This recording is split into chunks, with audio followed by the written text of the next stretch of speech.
First of all, I just want to kind of set the context for why we're doing this. Imagine you're in the next lecture hall 7, where if you've taught in there before or attended an event, if you're in the back seat, Steve actually calls this the least favored viewer. If you're in one of those back seats, it's very difficult to see anything on the screen, whether you're projecting it or whether you're writing on it. And so we've started to think about this as sort of a large class problem. That if you're using a dry erase or a chalkboard, you know, somebody who's sitting in the back, it's distance education at that point anyway.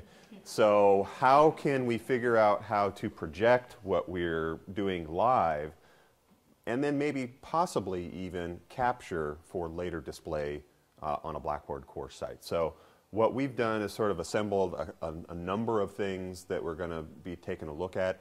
There's going to be a lot of starts and stops because we're going to hand off mics between people so that we can go through this. But we're also trying to capture it for people who are not here now can try to figure this out later, or that we can have something, you know, that people can look at and go back to. So I think the order we're going to do Tara Carpenter on a Wacom graphics tablet. And then I think, Ann, I had you on here looking at the Hitachi StarBoard. And then I think James Sonicson will do the tablet PC. And then Steve Anderson will do the document camera. Unfortunately, the AceCAD Digimemo, which is sort of the digital paper thing, there's a link to it. I encourage you to take a look at it. Bob and I have seen a demonstration of it at Goucher, and there's a professor here, Yael Moses, who uses it quite a bit. She could not make it today, so we will not have that. But I think there's a link to it if you want to see it, and it would be, you know, useful in how we go looking at that. It's the AceCAD Digimemo, D-I-G-I-M-E-M-O. Sounds funny, but it literally looks like a yellow pad piece of paper.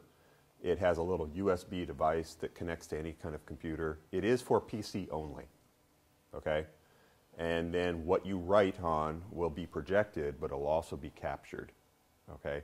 What Yael does that is interesting is that she runs it with Camtasia, which is a screen capture recording as well. So now what she's written on with a yellow pad of paper, she's also gotten her annotations and her voice. So what we're playing around here with is a lot of sort of time and space shifting. You know, things that you're doing live that you might be able to capture and represent later on. So we're sort of playing around with this, and that's the spirit of what we want to try to do as a demo, okay?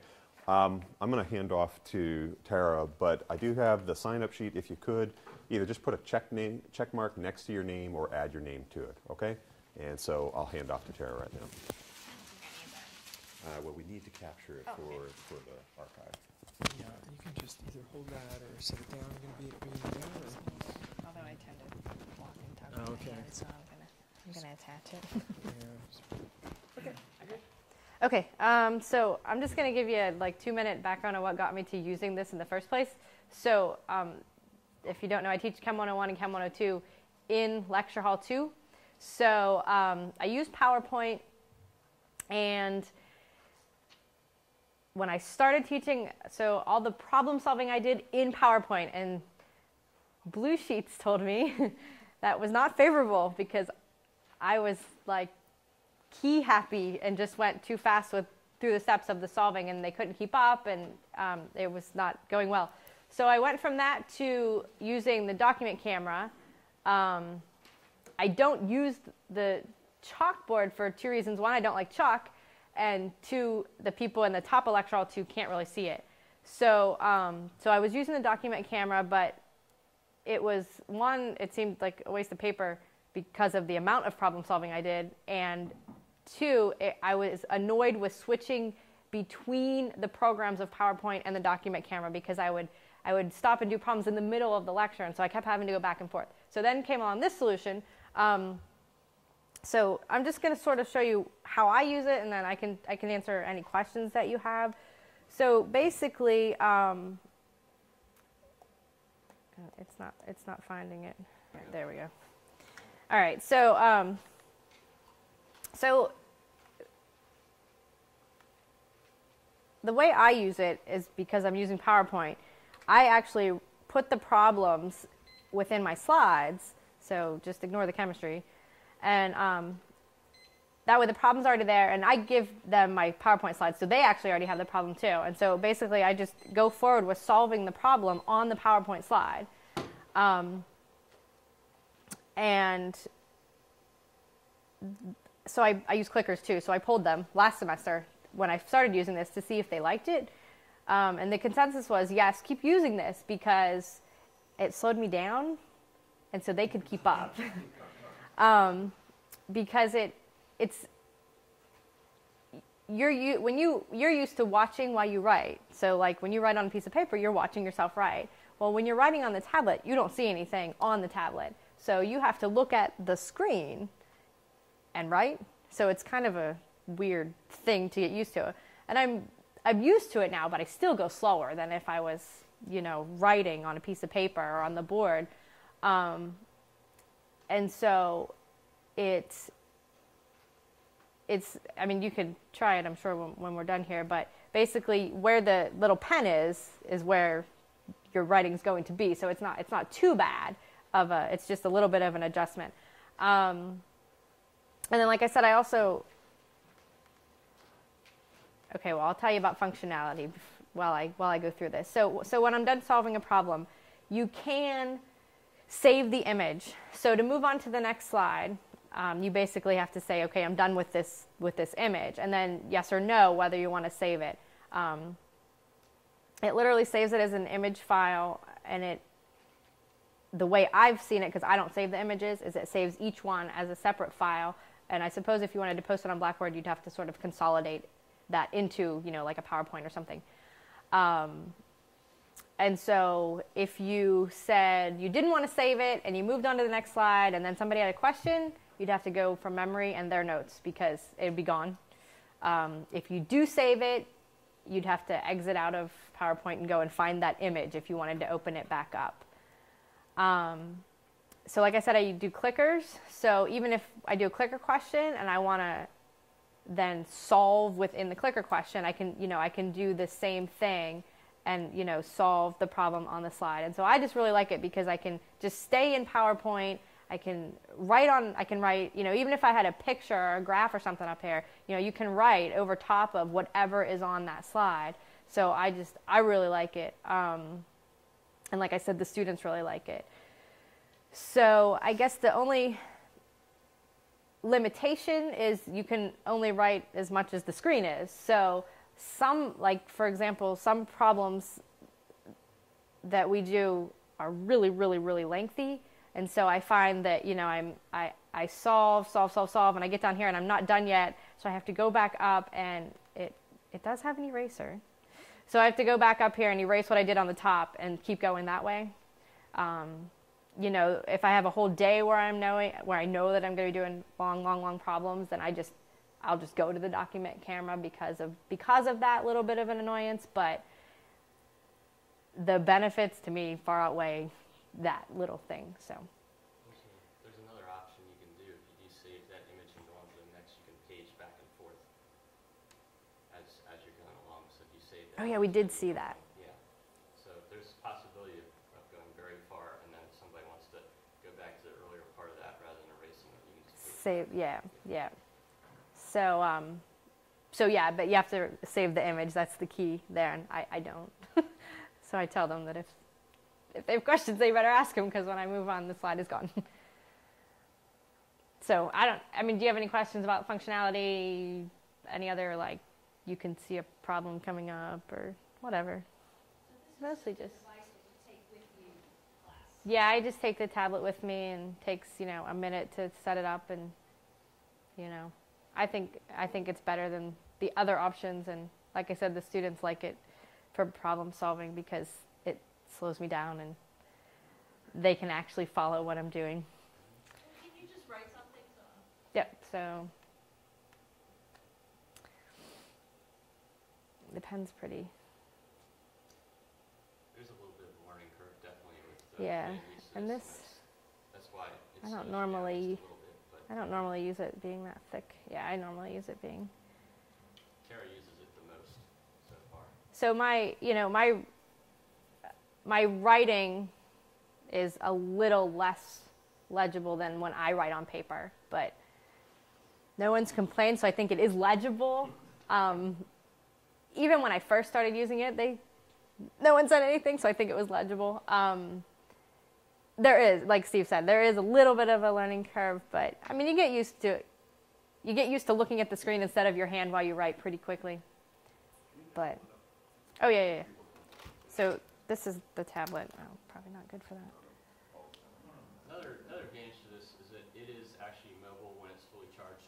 So Right, so I walked up to the top of Lecture Hall 2 one day and scared them all, and told them that they better watch it because I could hand the tablet to them and they could solve problems too. And they went, oh, you can't do that. I said, yes, I can do that. So, yeah.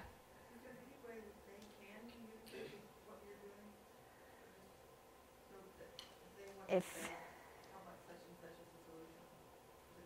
you mean multiple units, or if they had a tablet, I think it'd be easier just to pass it around. yeah. Pass the one around to them.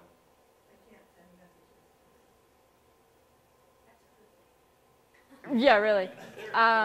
There's probably some ways of doing that. I did see some other software from another company that, actually from another university, where they actually have a bunch of tablet PCs in a room with that software, but who's going to support that? And Right. I mean, and we can get into that when you see what James has. Mhm. Part of it, now you're tied to whatever you're connected to projecting. So you could walk to the top of Lecture Hall too, but is it wireless to the computer? Mhm. Yes. So you're only bounded right now by the power cord. So you could literally walk anywhere in the classroom and write on this as long as you're willing to look up at the screen while you're writing with your Yeah. Normally I don't have the power cord because it's charged up. Do you walk around a lot? I mean, yeah, but not with the tablet. I mean, because in all reality, I don't have the solution in my head. Like, there's too many numbers, and I have all the calculations worked out, so I have a piece of paper sitting next to me that has the actual numbers, because I can't remember all that. I'd have to take a calculator with me, too, and that would just take longer. I think, Mary, what you're talking about, and I've heard this as well, there's a software program called Integrity, which we do not have, which is very expensive, but has the concept of a kind of digital paper and pen that students can work with. It does. Paul knows about this, but what you're talking about is sort of a collaborative editing tool. I don't know that that's what we're going to be showing here today, but some of the devices, like the tablet PC, would support something like that. And I think Deep Integrity has this digital pen, or kind of thing that either visual pen or digital paper that allows sort of collaborative editing. But that wasn't really the focus of today. As long as everybody had it, yeah, I guess you could.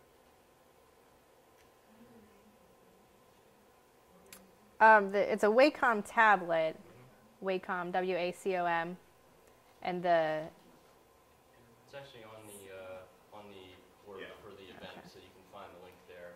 It's cheap, too. This thing is under $300. If you have a computer to hook it up to, under $300 gets you that, and you need a Bluetooth adapter if the laptop or computer you have doesn't have that ability built in. But under $300 you can get this. You can walk around up to about 50 feet inside the classroom.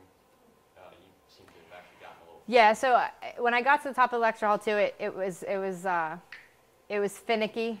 About at the halfway, or it's probably more than the halfway, but that platform in lecture hall 2 that separates the upper and lower section, it definitely worked there. We'll send out the links to everybody who's on the list so you can take a look. And you want to do next?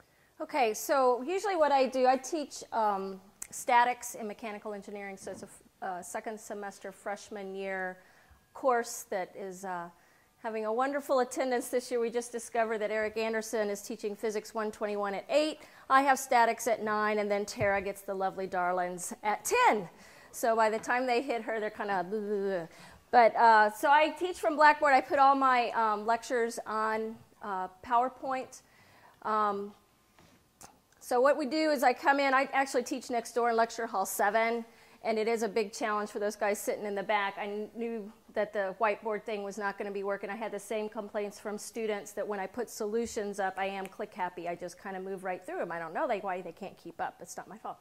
So we have the device here, the StarBoard software.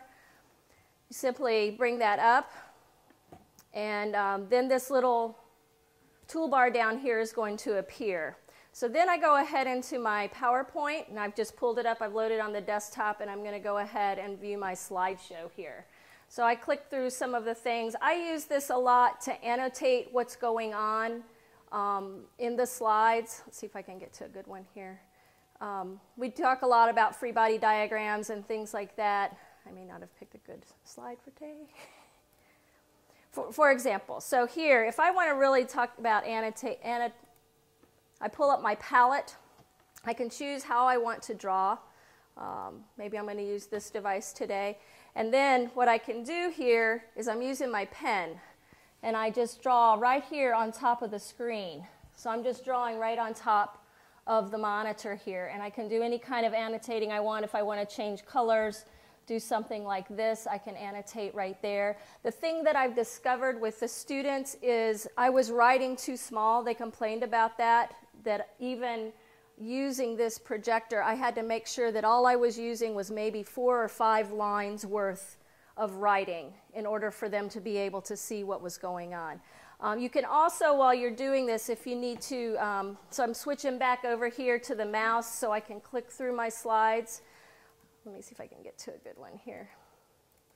Sometimes I need to reinforce something, so I may even go to a black screen if I need extra space. So I just hit the B button for black on PowerPoint. You can do a W for white. And then I can do, if I want to do some problem solving here, I can say, you know, the sum, whoops, that's no good. Sum of the forces in the x direction is equal to 0. Sum of the moments about point 0 is equal to 0. So I can go ahead and do some of that. I can draw a free body diagram.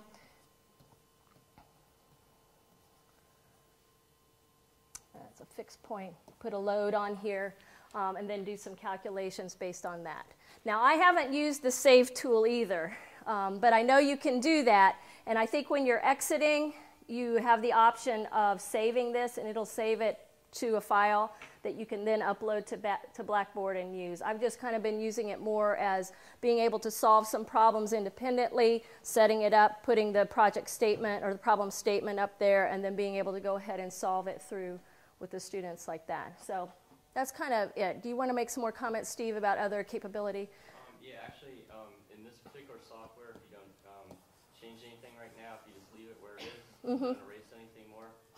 Sorry. Hit the mouse button right there, and then go back to pen.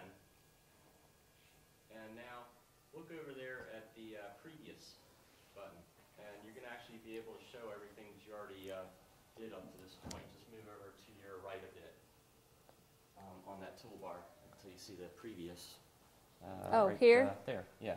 And now you're going to show that, and then if you hit previous again, so everything as you go along here, if you annotated something and somebody wanted to ask about something previous, you can pull it right up.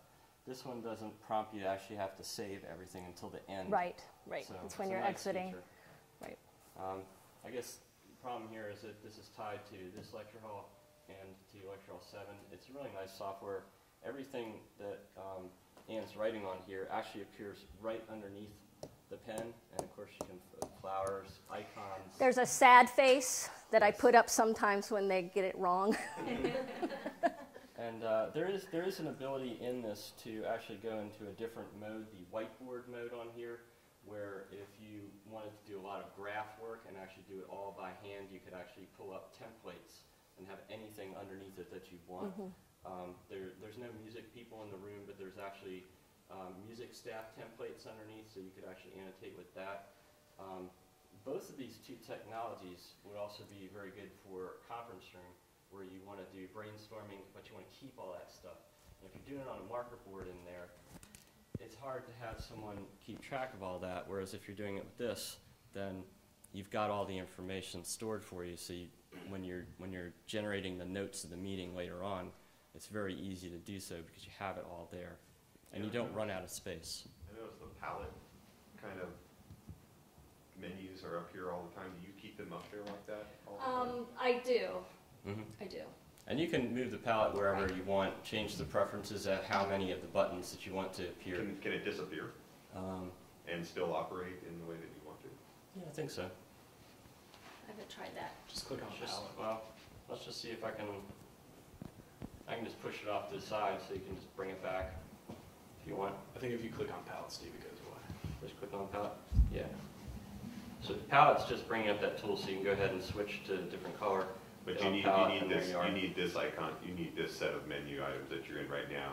Yes. Always. You do need that, but you can push it down. You can also get rid of all the ones you don't normally use. Okay. So you have it much smaller. I think you can actually change the icon size so it's not quite so big. There's always some dead space in your slides where you'll find you don't really need it. So we could drop it all the way down to there. And I know it's hard because you're sitting here and you can't see what's going on up there. But this is literally the screen for the Right. for the computer. And that, I think, is the advantage over what, at least I didn't have as much of a learning curve because I can just annotate and draw directly on the screen. So it's actually writing it on the screen and on there as I'm writing it right on there. So I don't have that dual thing going on. If we finish with a little bit of time, maybe folks might want to go up there and just take a look at it. So. And also later in the day, Lecture Hall 7, I think, is actually open. So we could actually go over there a little later and people could try it. As well as all the mobile stuff people could try in the office or check it out. Okay. So let's go ahead and go to the tablet PC, and James is going to be setting up. Steve, what yes. format does it save in? With this device, you can actually save your files that you wrote out on in. It saves it in the native version with the way that this is being used, but you can also export that file as an HTML file, which will give you an index page that has links to all of the individual images. So you end up with a folder that you can just publish that folder, and then they just click on that index and go right through. That would be just HTML at that point. This software can do it. Most of this writing software has the ability to export to HTML. We've been trying a bunch of different ones other than what we're actually using right now. Some are free, some cost a little bit, some come with your various devices.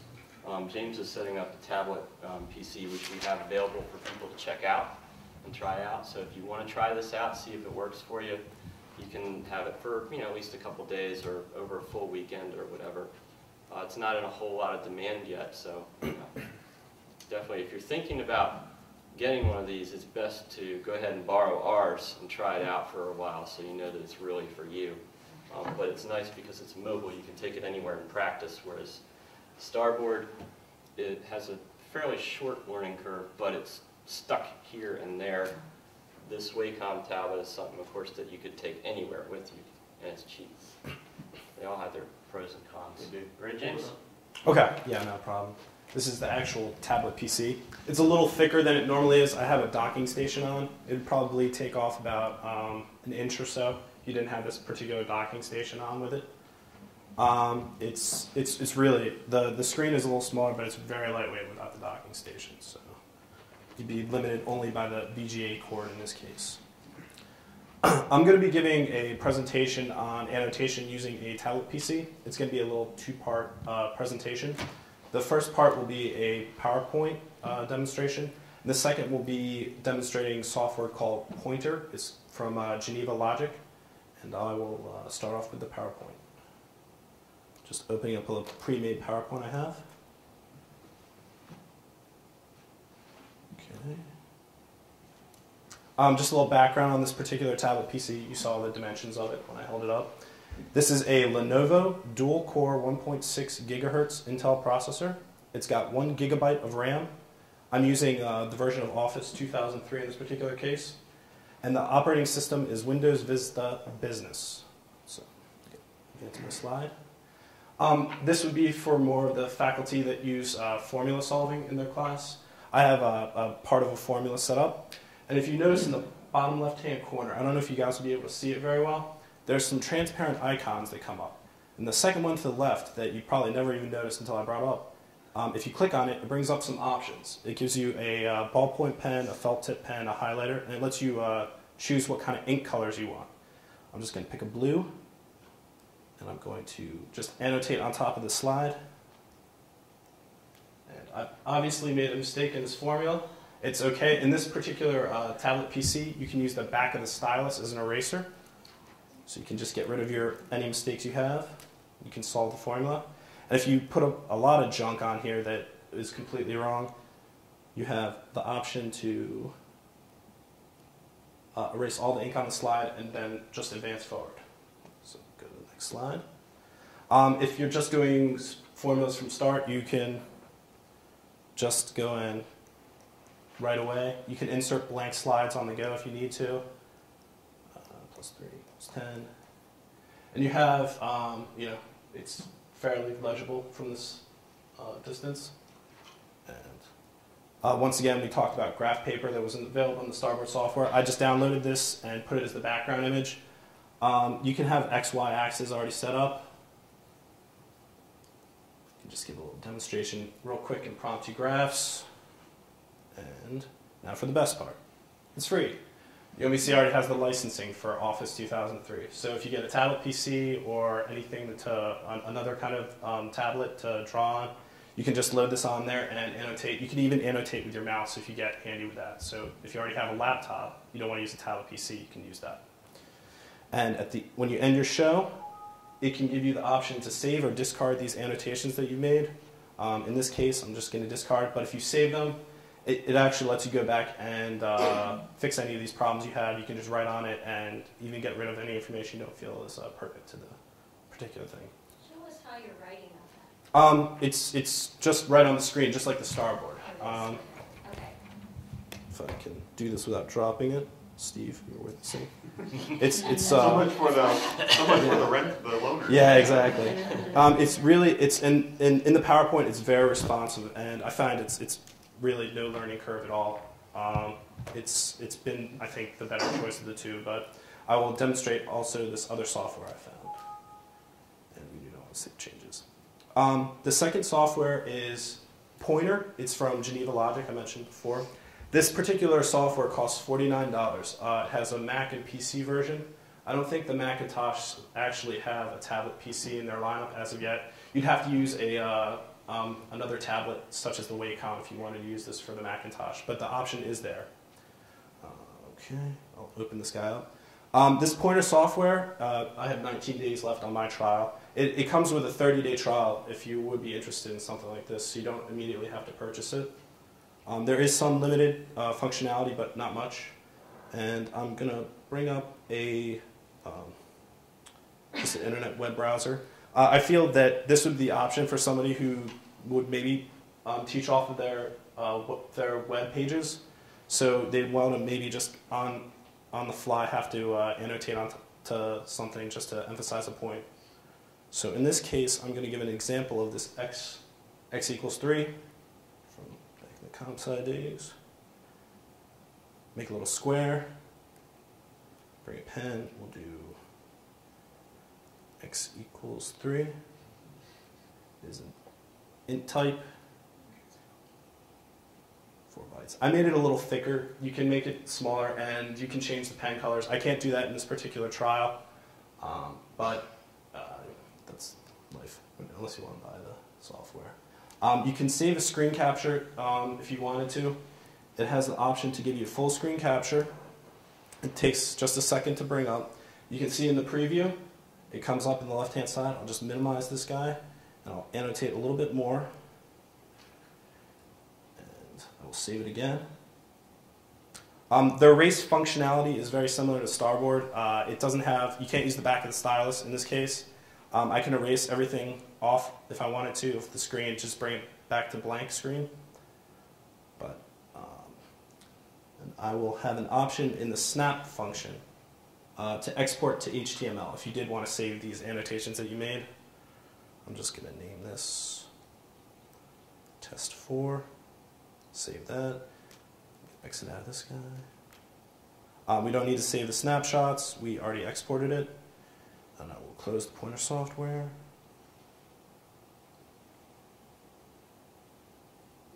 Okay, and right onto the desktop is our test4 folder. I'm going to open that up, and we have our index. Bring that guy up. And it did all the hard work of setting up a web page if you wanted to post this for you. As it hopefully comes up. Allow it. Block content. Yes, I trust it. And then there's the annotations that we just made, already set up for a web page to be posted. You have has like a slideshow functionality. And it basically allows you all the functionality of the StarBoard software, but you can take it with a tablet PC. And as far as pricing, I don't know exactly how much this guy was, but if you want to discuss that, you can talk to Steve later. You guys are more than welcome to try this guy out after. Any questions? All right, just the price this. Yes. Go ahead.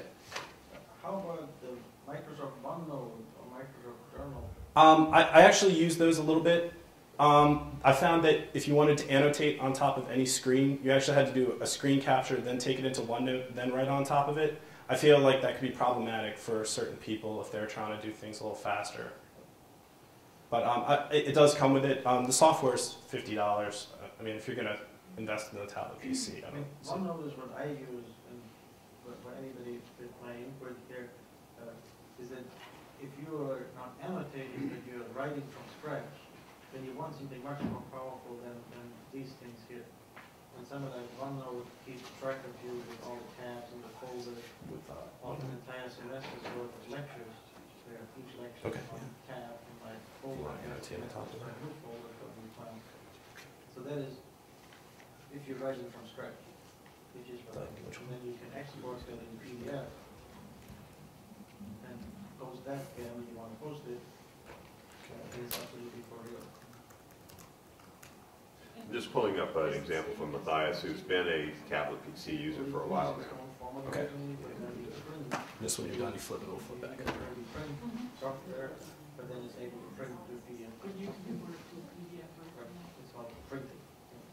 It's local in your computer. Okay, that's good for PDFs. And you need that to be right there. Yes. Yeah, you guys practiced your handstands, didn't you? And yeah, so this is exactly the same thing I have on my. And this tablet PC is a Lenovo. It's a fairly robust one. It has a couple extra features in it, which makes it cost just a little bit more.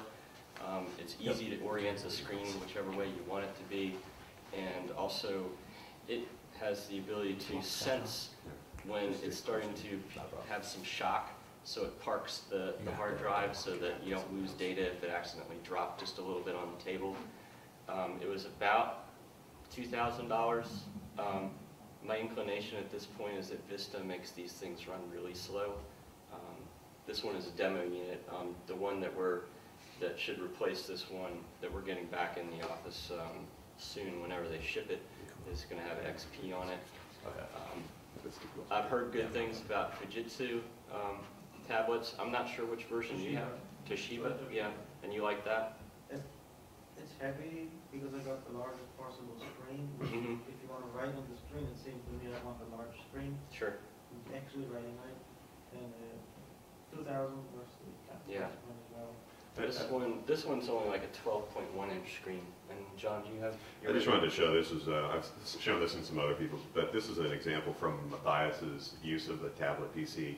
He actually records what he's doing with it. I don't know if you do you do the recording in the classroom though, Matthias? Well, I have done both. I mean, I've done it at home, but I've also taken lectures live in class. Let me just show you what. It's important for screen management issues mostly. But yeah, Camtasia. But I'm stressed that Camtasia has nothing to do with the tab in and of itself. Yeah. You want to do audio? Yeah.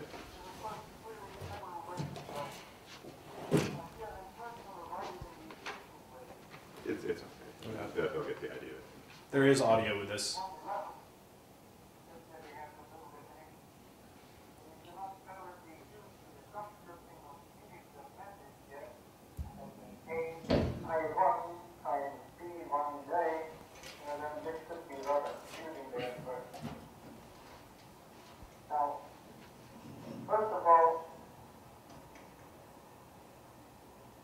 Okay.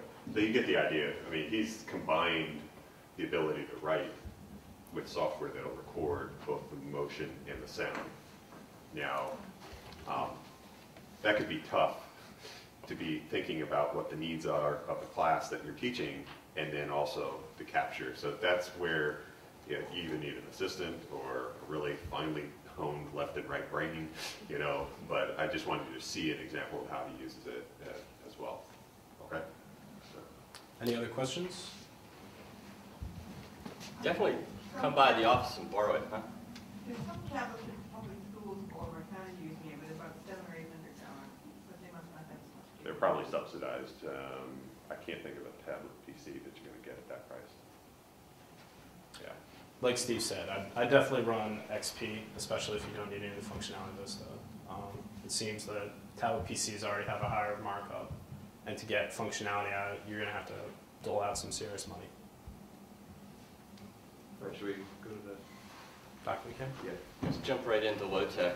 In all of the lecture halls except for lecture hall 1 and lecture hall 3, you have a document camera. Most of them are ones that you have to unfold to make them work.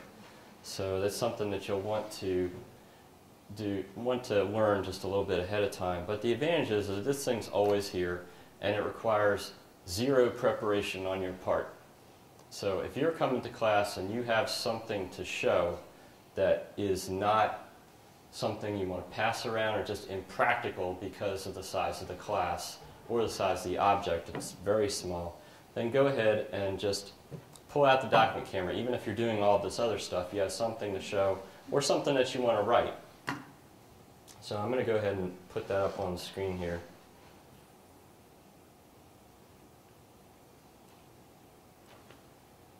And there we are. So I'll use this just to do a quick recap of some of the, that's not going to work. Be careful with your font sizes. This is actually a little bit large font on this, but this is 14-point font, and you'll see that it's a little bit difficult to read, especially from the back. So the advantages of the document camera are it's always here. You can write as big as you want. If someone says, I can't see, you can zoom right on in on it. And if they can't see it now, well, then they really need to be in the front row or have some other arrangements made. So one of the kind of downsides of this is you have to look somewhere else or set up your points ahead of time so that you know where you're actually writing, so you don't actually end up writing somewhere where they can't see. But you can make the images as big as you want. You've got a much larger area there. The thing about least favored viewer that we were talking about earlier, you'll see all of these boards are a standard height. That height is about, at the most, 48 inches, 4 feet.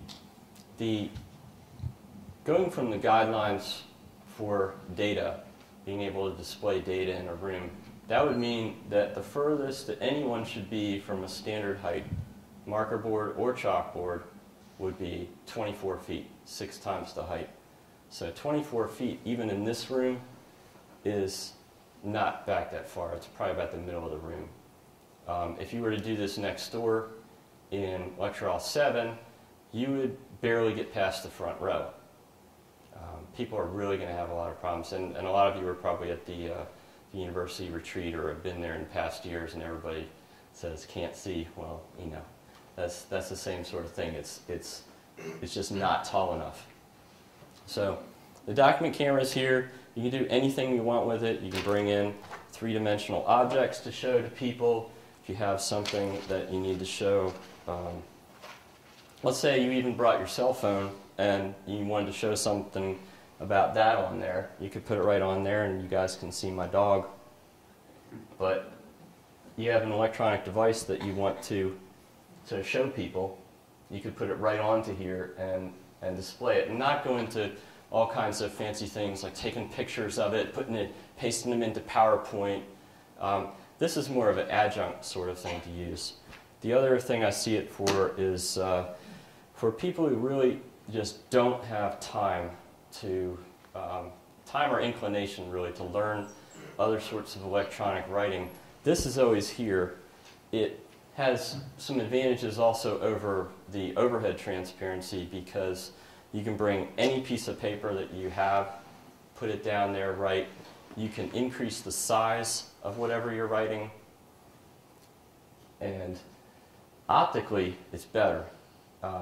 Any overhead that's in a lecture hall is not something that was really designed to be used in that setting. The image size far exceeds what it was ever designed to do in that space. Also, the top of the image will always be larger than the bottom, so you can never focus exactly and have the top perfectly in focus and the bottom. You have to strike a happy medium, so you're always slightly out of focus. Whereas on this device, it's nice and sharp. A lot of contrast. And it's easy to use, different colors to mark on it, and they come up pretty easily. You can adjust a lot of things about it. The brightness. If you're using white paper, initially it's going to try to make it look kind of gray, so you'll need to adjust it just a little bit so that you actually get black and white. The only thing it looks like you need is a chair. Yeah, this height is just a little awkward here. Little tout for lecture hall 4. I actually ceiling mounted the document camera in there, and all the controls are right on top. So really, in there, you just put things right on top and go with it. You don't have to unfold anything. It's ready to roll immediately. So if anybody's in lecture hall 4, go ahead and use that. You can also turn this into an electronic presentation later if you want. If everybody says, I want the notes, and it's a huge amount of them, just take them over to the Xerox machine, Xerox them into PDF, and then distribute them however you want to. Because you've already got it. You don't have to worry about losing any of the stuff. Some of them we can do image capture as well. Some of them have the ability to image capture, can hook up to the computer. Then you're getting into something that's a little more complicated. If you're really interested in doing it, we do have a space or two where that's set up in that fashion. But I see this as more of a quick and dirty way to do it, and it's definitely an improvement over the overhead. I know some people really like being blinded by the overhead as they write.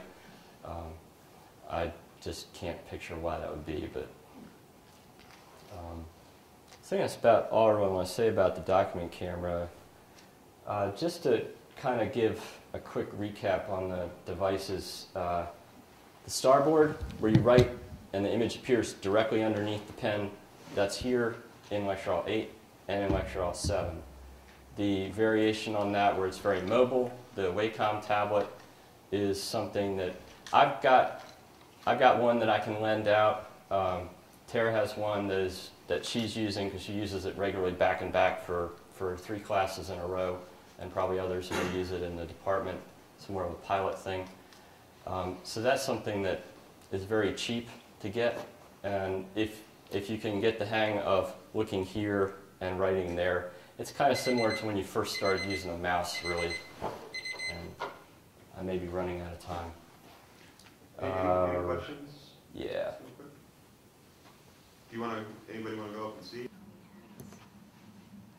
Here's the tablet, and this is right now on the You can get it outside. on the browser.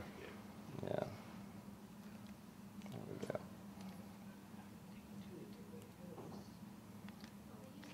Okay. And we were using PowerPoint in here as well as the other. The PowerPoint annotation is something that any of you can try right on your desk right now. So try that out, because you can, if you've been using a mouse for long enough, you can probably draw with a mouse or do that. So I'm just going to bring that up, and there it is. Can you get a pen attachment? A pen attachment for your PC? Anything you can use as a pointer device, you could hook up to your PC. I have seen pen mice that are fairly cheap that are tethered, and you could do that. Here I'm just writing on the tablet.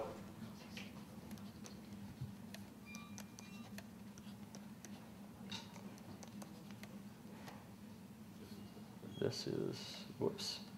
Let's erase. Oh, I can erase in PowerPoint. Yep. Just you have to.